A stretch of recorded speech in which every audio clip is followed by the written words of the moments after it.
Welcome to episode 8 of How to CE5, where over the course of 21 episodes, we are covering 21 basic things for you to do so that you can be a great CE5 ambassador and make contact with ET.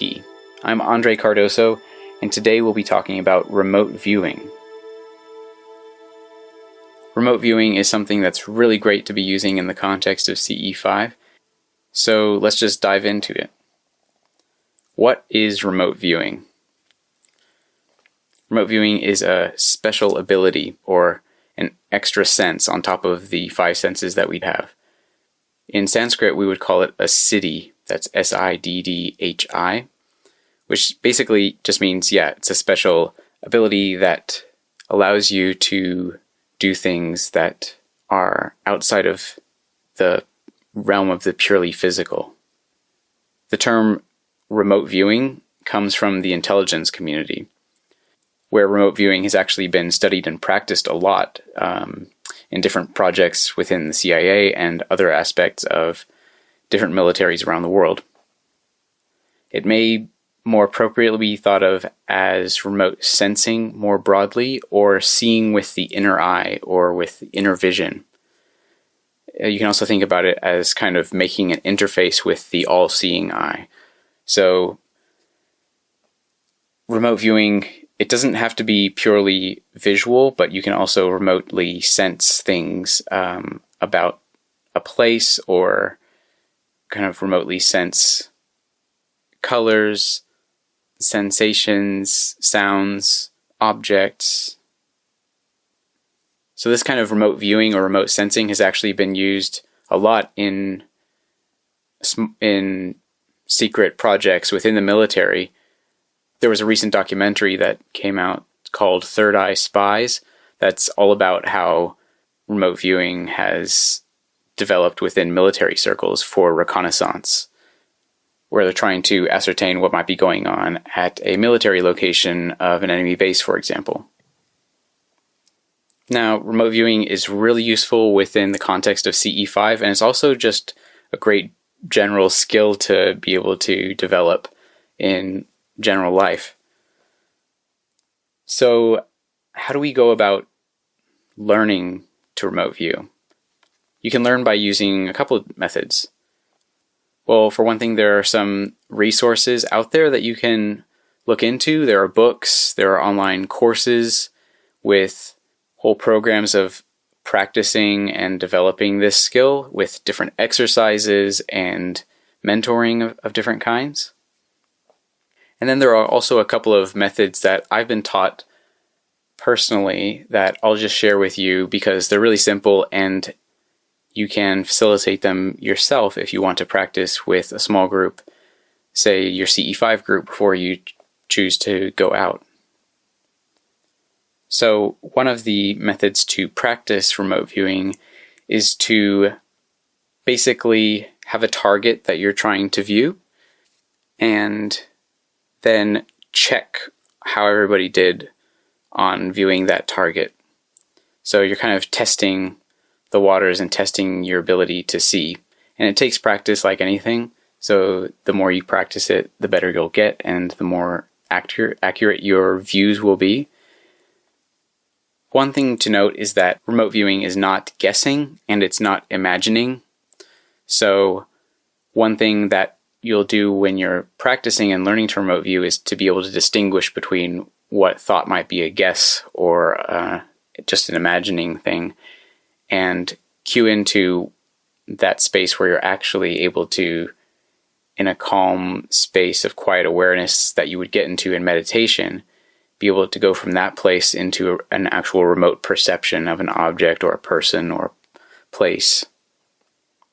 So when you're practicing, you can use a physical object or place as a target to practice on, or you can also use a mental projection as a target to practice on, which in this case would be more like telepathy. So there's blurred lines between what's remote viewing and what's remote cognition, remote kind of telepathic abilities. So you can practice remote viewing by looking specifically at an object, or you can remote view thoughts that are being projected by someone else. So in the first way we can practice, try remote viewing an object. In this case, say you have a group of 10 people or something sitting in a circle. One person in that group will choose some kind of an object to put inside of a box. And you put that in the center of the circle. And only that one person knows what is inside the box. And everybody else doesn't know what's in the box. And it's everybody else's job to remote view what's inside the box. So the circle can just sit together and have the box in the center and go into a meditation. Choose whatever reference you're using as your guide for the meditation. Begin to focus on the awareness of awareness itself. And from that deep, quiet place of pure awareness, just with a gentle intention, choose to see what is inside of the box. Whether it's the color or the texture or the meaning or written words or whatever thoughts might be associated with that thing. Remote view what's inside the box.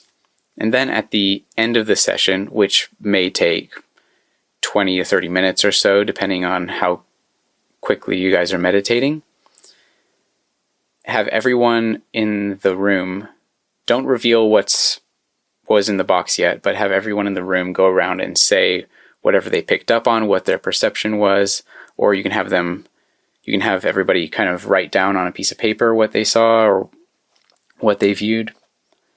And then at the end of that, where everybody in the circle has had a chance to share, the person who chose the item to put in the box will reveal what the item was, and we can check and see how accurate everyone was in their perceptions. I've done this a couple of times with different groups, and it's pretty amazing to see how accurate some of the remote views can be and how much alike the remote views are between different members of the group. So oftentimes there will be a few people that really have a strong sense of it, or there will be, some people will get one aspect of the thing, like the color, some people will get the texture, some people will get the meaning, and then when you put all of them together, it illustrates exactly what that thing is, which is really awesome. Now, this exercise can work in a lot of different ways. It doesn't need to be like an object that is in a box. It can be an object that is somewhere else. You can have a specific location where you're trying to view a specific thing, or trying to view whether there's a specific person at a certain location, or you say like there's a room in the house, who's in the room right now, and you'll have some way of knowing that because you have a group of people that you're able to move around and maneuver and be able to test these things. So another way of practicing this, like I said, is by having members in the group project some kind of thought scenario. So, for example, in a group of 10 people sitting in a circle, you might have 2 of those people communicate with each other outside of the circle and choose something to project out into the group, whether it's the thought of an object or the thought of an experience or the thought of an event or the thought of just an emotion, something that everybody in the group has some kind of idea for and sense of that they can imagine themselves. And once they've chosen something, come back into the group. And this time when you go into a meditation for the group to be remote viewing the thing, the idea or the thought or the object or the emotion that is being projected, or it can be all of those things at once being projected by the 2 people who are in this case the projectors, the transmitters. You will have basically this setup of transmitters and receivers. So during the meditation, there will be the 2 people that are holding that thing in their mind. They'll be transmitting it to everybody else in the group, just in their mind, in their meditation. And then everybody else in their meditation, once they're in that quiet place of awareness, they'll just be intending to pick up on whatever is being transmitted from those transmitters. So the receivers will receive, the transmitters will transmit. And then at the end, you'll go around and check and test how everybody, what everybody received during that practice session. And just go around the circle and see what everybody says. And then at the end, have the transmitters reveal what they were transmitting. And oftentimes this will be really surprising and really amazing how we actually do have these abilities. People realize it, and it's something that's really awesome to witness. The important thing with remote viewing is to practice and test yourself, and always use discernment. We want to do remote viewing in a really balanced and measured way, so we're not ending up just imagining things or guessing at things.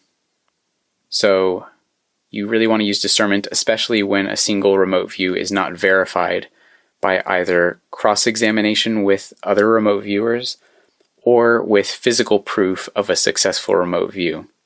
In the context of CE5, we might use remote viewing when there's a light passing overhead in the sky and we want to intend to see what that object is and discern what it might be. Whether it's a craft, what shape of the craft, how many occupants are in the craft, what they might be communicating to us. You can also use remote viewing, like I said, in the context of coherent thought sequencing. So while doing the coherent thought sequencing, gradually you'll be able to go into a space where you're actually viewing the Earth and space and viewing extraterrestrial craft and then guiding to them to the location, and you'll be able to confirm with other members of the group whether you all connected with the same group of ETs or what they might have been communicating, and you just check with each other on different things that may have been picked up within remote views. But like I said, always use discernment and be skeptical. This is something that you don't want to take lightly, and you want to keep your wits about you and verify truth for yourself. Okay, great. I think that's all I'm going to talk about in the realm of remote viewing for this episode. Thank you for listening. If you want more information or you want to listen to other episodes that I've recorded on the topic of CE5, go to ce5podcast.com. All right, take it easy, and I'll see you on the next episode.